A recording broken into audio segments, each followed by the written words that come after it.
సజ్జల రామకృష్ణారెడ్డి, విజయసాయిరెడ్డి అయితే నెల్లూరులో చేతులెత్తేశాడు. మేమేదో ప్రలోభాలు చేశామని వేల కోట్ల రూపాయలు ఖర్చు పెట్టి సిగ్గు లేకుండా మరి వాళ్ళ జగన్మోహన్ రెడ్డి, సజ్జల రామకృష్ణారెడ్డి, విజయసాయిరెడ్డి వాళ్ళ నెల్లూరులో మాట్లాడుతూ ఉన్నాడు. ఇవాళ మీ నేరాలని, మీ దాడుల్ని కప్పుపుచ్చుకొని అవన్నీ ఎన్డీఏ కూటమి పార్టీలకి, నాయకులకి, కార్యకర్తలకి మీ అబద్ధాలు, అసత్యాలతో పదే పదే చెప్తే నమ్మటానికి ప్రజలు సిద్ధంగా లేరు.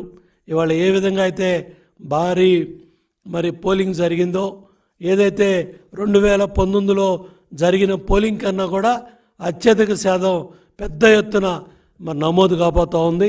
ఒక రికార్డు స్థాయిలో మరి ఈ ఓటింగ్ కూడా నమోదు కాబోతూ ఉంది. ఇంకా 3500 బూతుల్లో ఈ ప్రక్రియ మరి అర్ధరాత్రి మరి తెల్లారేదాకా కూడా జరిగే కార్యక్రమాలు జరుగుతున్నాయి. భారీ మెజార్టీ సీట్లతో ఎన్డీఏ ప్రభుత్వం అధికారంలో రాబోతూ ఉంది.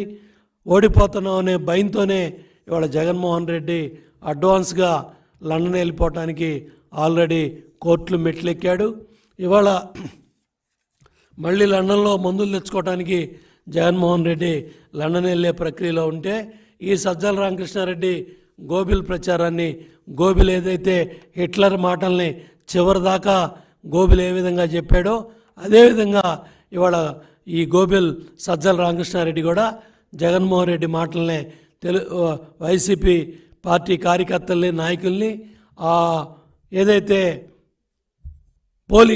ఓటింగ్ మన కౌంటింగ్ ప్రక్రియ పూర్తి అయ్యే వరకు కూడా ఈ నాయకులు, కార్యకర్తలు పారిపోకుండా ఉండటానికే ఇవాళ దిగజారి ఈ అబద్ధాలు మాట్లాడి ఎలక్షన్ కమిషన్ని తిట్టే స్థాయికి దిగజారిపోయాడు. 2019లో మీరు మార్చిన అధికారులు, మీరు చేసిన అరాచకాలన్నీ కూడా ప్రజలకు గుర్తే ఉన్నాయి. ఇవాళ ఎలక్షన్ కమిషన్ తిట్టో, ఎన్డీఏ కూటమి పార్టీ నాయకులను తిట్టో నువ్వేదో ఉద్ధరిద్దామనుకుంటే నీ మాటలు నమ్మటానికి ప్రజలు సిద్ధంగా లేరు. మీ ఆటలో మీ నాటకాలు కట్టిపెట్టండి. ఎన్డీఏ కూటమి భారీ మెజార్టీతో అధికారంలో రాబోతూ ఉంది. చంద్రబాబు నాయుడు గారు ముఖ్యమంత్రిగా ఏదైతే ఆయన వాగ్దానం చేసిన ప్రజా రాజధాని అమరావతి, అదేవిధంగా పోలవరం ప్రాజెక్ట్, రాష్ట్రంలో అన్ని ఇరిగేషన్ ప్రాజెక్టులు, ఏదైతే అభివృద్ధి సంక్షేమం రెండు కళ్ళగా మళ్ళీ నారా చంద్రబాబు గారి నాయకత్వంలో ఎన్డీఏ కూటమి భారీ మెజార్టీ సీట్లతో అధికారం సాధించుకోబోతూ ఉంది. అధికారం ప్రజలు కట్టబెట్టబోతూ ఉన్నారు. కాబట్టి పిచ్చి ప్రేలాపనలు, పిచ్చి మాటలు